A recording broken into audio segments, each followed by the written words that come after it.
بسم اللہ الرحمن الرحیم۔ السلام علیکم پیارے دوستو، آج کی اس ویڈیو میں ہم بات کریں گے کربلا کی جنگ کیوں ہوئی۔ پیارے دوستو، اس ایک ویڈیو کو دیکھنے کے بعد آپ کو کسی اور ویڈیو کو دیکھنے کی ضرورت نہیں پڑے گی، کیونکہ اس ایک ویڈیو میں ہم نے شروع سے لے کر آخر تک کیا ہوا، کیسے ہوا، سب کچھ بتا دیا ہے۔ تو آپ اس ویڈیو کو آخر تک ضرور دیکھیں۔ تو چلیے شروع کرتے ہیں آج کی ویڈیو۔ حضرت امیر معاویہ رضی اللہ تعالی عنہ کے وصال کے بعد آپ کے بیٹے یزید کو خلافت مل جاتی ہے۔ یزید ایک بدترین اور بدبخت شیطان تھا، شراب پیا کرتا تھا، زنا کیا کرتا تھا۔ یزید کو جب خلافت ملی تو یزید سمجھ گیا کہ میری اس خلافت کو حضرت امام حسین رضی اللہ تعالی عنہ کبھی قبول نہیں کریں گے۔ اسی لیے یزید نے مدینہ منورہ کے گورنر ولید بن عتبہ کو خط لکھا اور اس میں لکھا کہ حسین ابن علی، عبداللہ ابن عمر اور عبداللہ ابن زبیر رضی اللہ تعالی عنہ میری بیعت کو مانے، اگر وہ بات نہ مانے تو ان پر ظلم و ستم کرنا۔ امام حسین رضی اللہ تعالی عنہ نے یزید کی بیعت کرنے سے انکار کر دیا، کیونکہ یزید آپ کے نزدیک مسلمانوں کی امامت اور خلافت کے ہرگز لائق نہیں تھا، کیونکہ آپ جانتے تھے یزید فاسق و فاجر تھا، زنا کیا کرتا تھا، شراب پیا کرتا تھا اور ظالم تھا۔ امام حسین رضی اللہ تعالی عنہ مدینہ شریف چھوڑ کر مکہ تشریف لے آئے۔ اب آپ کو مکہ شریف میں کوفیوں کے ڈھیر سارے خط آنے لگے۔ ان خطوں میں لکھا ہوا تھا، اے امام حسین، آپ کوفہ تشریف لے آئیے، یہاں پر یزید کا ظلم و ستم بڑھتا جا رہا ہے، ہم آپ سے ہی بیعت کریں گے، یزید کی بیعت ہمیں ہرگز قبول نہیں ہے۔ آپ نے حالات کو سمجھنے کے لیے اپنے بھائی مسلم بن عقیل رضی اللہ تعالی عنہ کو یہ کہہ کر کوفہ بھیجا کہ جا کر وہاں کے حالات معلوم کرو کہ وہاں کے حالات کیسے ہیں۔ تو حضرت مسلم بن عقیل رضی اللہ تعالی عنہ کوفہ پہنچے تو وہاں کے لوگوں نے بڑے ہی احترام کے ساتھ آپ کا استقبال کیا۔ حضرت مسلم بن عقیل کے ہاتھوں میں 18,000 لوگوں نے بیعت کر لی، اور حضرت مسلم بن عقیل نے اپنے بھائی حضرت امام حسین کے نام ایک خط روانہ کر دیا، اور اس میں آپ نے لکھا کہ یہاں کے حالات بالکل صحیح ہے اور 18,000 لوگوں نے بیعت بھی کر لی ہے، لہٰذا آپ کوفہ جلد سے جلد تشریف لے آئے۔ جب یزید نے ان لوگوں کو دھمکیاں دی تو لوگ اپنی بات سے مکر گئے اور امام مسلم بن عقیل کو شہید کر دیا۔ کوفہ کے حالات اتنے بدل چکے تھے کہ وہ لوگ جو حضرت مسلم بن عقیل سے محبت کا دعویٰ کر رہے تھے، اب وہی لوگ آپ کی جان کے دشمن بن گئے۔ وہی دوسری طرف مکہ میں مسلم بن عقیل کا بھیجا ہوا خط حضرت امام حسین تک پہنچ چکا تھا، جس خط میں لکھا ہوا تھا کہ کوفہ کے حالات بہت اچھے ہیں، آپ جلد سے جلد تشریف لے آئے۔ لہٰذا حضرت امام حسین نے فوراً کوفہ جانے کی تیاری شروع کر دی۔ حضرت امام حسین اپنے تمام اہل خانہ کے ساتھ کوفہ کے لیے روانہ ہوئے۔ یہاں امام حسین کوفہ کے لیے چل پڑے۔ امام حسین ابن علی کو حضرت مسلم بن عقیل کی شہادت اور کوفہ کی بے وفائی کی خبر اس وقت ملی تھی جب آپ مکہ شریف سے کوفہ کی طرف روانہ ہو چکے تھے۔ جب آپ کوفہ شہر کے بالکل قریب پہنچ گئے تو آپ کو یزیدی فوج نے روکنے کی کوشش کی۔ حضرت امام حسین نے فرمایا کہ میں تم لوگوں کے بلانے پر ہی کوفہ شہر میں آیا ہوں، اگر تم لوگ چاہتے ہو کہ میں کوفہ میں نہ آؤں تو مجھے واپس جانے دو، میں واپس جانے کے لیے تیار ہوں۔ یزیدی فوج نے حضرت امام حسین رضی اللہ تعالی عنہ کو کوفہ شہر میں داخل نہیں ہونے دیا، لہٰذا حضرت امام حسین نے اپنے پورے قافلے کے ساتھ اپنا راستہ بدل لیا۔ چلتے چلتے آپ ایک چٹیل میدان میں پہنچ گئے تو آپ نے ایک شخص سے سوال کیا کہ یہ کون سی جگہ ہے؟ اس شخص نے کہا، اس جگہ کو کربلا کہا جاتا ہے۔ تو حضرت امام حسین رضی اللہ تعالیٰ عنہ نے اپنے تمام لشکر کو حکم دیا کہ یہیں پر خیمہ لگا دیا جائے، لہٰذا اس طرح سے حضرت امام حسین کربلا کے میدان میں پہنچے۔ اور ادھر یزیدی فوج کو اس بات کا علم ہوا کہ حضرت امام حسین نے اپنا خیمہ کربلا کے میدان میں لگایا ہوا ہے، تو یزیدی فوج نے بھی فوراً کربلا کے میدان میں پہنچنا شروع کر دیا۔ یزید کی جو فوج کربلا پہنچ رہی تھی ان کی سپہ سالاری ابن سعد کر رہا تھا۔ حضرت امام حسین نے ابن سعد سے کہا کہ یا تو تم مجھے یزید کے پاس لے چلو یا پھر مجھے اپنے شہر مکہ واپس جانے دو، لیکن ابن سعد نے ان دونوں باتوں میں سے کوئی بھی بات قبول نہیں کی اور وہ حضرت امام حسین کو یزید کی بیعت کرنے پر مجبور کرتا رہا، لیکن آپ نے اس کی ایک بھی بات نہیں مانی۔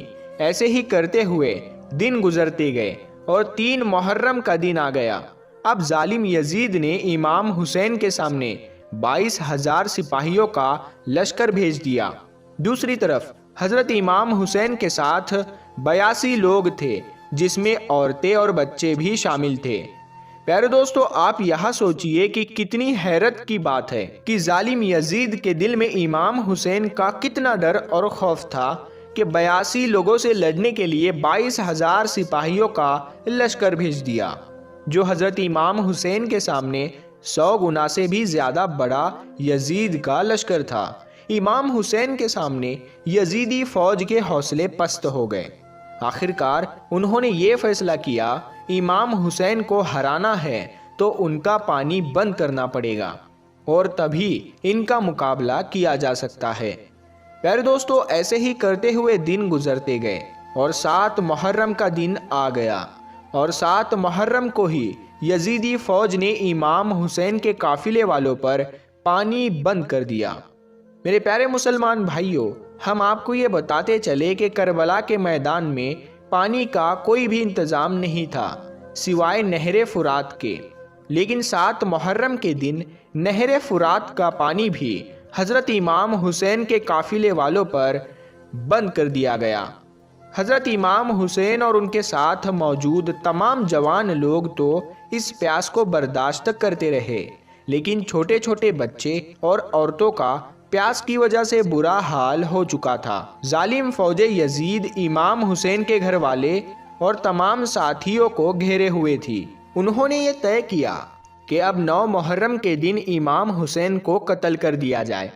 حضرت امام حسین نے حضرت عباس سے کہا کہ عباس، جاؤ یزید کی فوج کے پاس اور ان سے کہو ہمیں 1 رات اللہ کی عبادت کرنے کے لیے دی جائے۔ جب حضرت عباس نے 1 رات کی مہلت کے لیے کہا تو انہوں نے آپ کی بات مان لی۔ جب تک 9 محرم کی تاریخ آئی تب تک امام حسین کو یہ یقین ہو چکا تھا کہ یزید کی فوج کا مقصد صرف اور صرف مجھے شہید کرنا ہے، اس کے علاوہ یزید کچھ بھی کرنے کے لیے تیار نہیں ہے۔ اسی لیے حضرت امام حسین نے 9 محرم کی رات میں اپنے تمام خیمے والوں کو ایک جگہ پر اکٹھا کیا اور آپ نے کہا کہ یہ بات تو طے ہو چکی ہے کہ یہاں پر موجود سبھی لوگ 2 دنوں کے اندر شہید کیے جائیں گے، اسی لیے یہاں موجود آپ میں سے جو بھی واپس لوٹنا چاہتا ہے وہ لوٹ سکتا ہے۔ حضرت امام حسین نے فوراً خیمے میں جل رہے تمام دیوں کو بجھوا دیا اور اندھیرا کروا دیا تاکہ جو بھی جانا چاہے وہ بے جھجک چلا جائے۔ تھوڑی دیر کے بعد جب دیوں کو دوبارہ جلوا دیا گیا تو سارے کے سارے لوگ بیٹھے آنسو بہا رہے تھے، یعنی کوئی بھی حضرت حسین کو اکیلا چھوڑ کر جانے تیار نہیں تھا۔ پیارے دوستو، آخر کار 10 محرم کا دن آیا اور حضرت امام حسین اور یزید کی فوج کے بیچ جنگ ہونا شروع ہو گئی۔ جہاں ایک طرف یزید کی ایک بڑی فوج تھی تو دوسری طرف امام حسین کے ساتھ صرف 72 لوگ تھے۔ اتنے میں فوج یزید کا حملہ شروع ہو جاتا ہے اور ہر شہید شہادت کا جام خوشی سے پیتا گیا۔ کبھی حور شہید ہوتے تو کبھی قاسم شہید ہوتے ہیں، تو کبھی علی اکبر شہید ہوتے ہیں، تو کبھی اون محمد شہید ہوتے ہیں۔ 3 دن کے پیاسے امام حسین کے گھر والے اور تمام لوگ یزیدی فوج سے جنگ کرتے رہے اور ایک ایک کر کے شہید ہوتے گئے۔ حضرت عباس علم بردار سے حضرت امام حسین کے 6 مہینے کے بیٹے علی اصغر کی پیاس نہیں دیکھی گئی۔ آپ نے ایک مشکیزہ لیا اور گھوڑے پر سوار ہو کر نہر فرات کے کنارے پہنچ گئے اور آپ نے ایک مشکیزہ بھر لیا، لیکن جب آپ پانی لے کر واپس لوٹنے لگے تو یزیدی فوج نے آپ کے اوپر لگاتار تیر برسانا شروع کر دیا تھا۔ حضرت عباس جب تک حضرت امام حسین کے خیمے تک پہنچ پاتے تب تک یزیدی فوج نے لگاتار تیر چلا کر حضرت عباس علمبردار کو شہید کر دیا تھا۔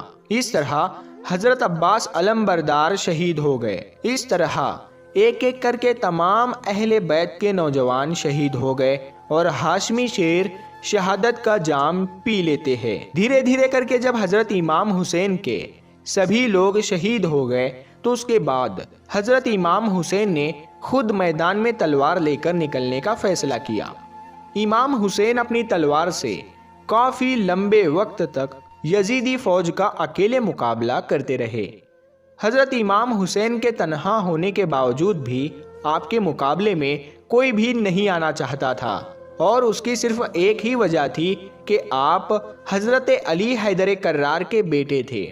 یزیدی فوج کو یہ یقین ہو گیا تھا کہ ہم کسی بھی طرح سے حضرت علی کے بیٹے سے مقابلہ نہیں کر سکتے، اسی لیے یزیدی فوج کے کمانڈر نے اپنے تمام فوجیوں کو امام حسین کے اوپر ایک ساتھ حملہ کرنے کا حکم دیا۔ پھر تمام یزیدی فوج کے سپاہی حضرت امام حسین پر ایک ساتھ مل کر حملہ کر رہے تھے، لیکن اس کے باوجود بھی امام حسین لگاتار یہ ثابت کر رہے تھے کہ باطل چاہے تعداد میں کتنا بھی ہو، لیکن وہ حق اور سچ کے مقابلے میں بالکل بھی ٹک نہیں سکتا۔ جب حسینیت اور یزیدیت کے بیچ سب سے خطرناک جنگ چل رہی تھی کہ اسی بیچ میں اچانک سے نماز عصر کا وقت ہو گیا۔ حضرت امام حسین نے ایسے مشکل وقت میں، ایسی زخمی حالت میں بھی عصر کی نماز پڑھنے کا ارادہ کیا، جبکہ چاروں طرف سے حملہ لگاتار ہو رہا تھا۔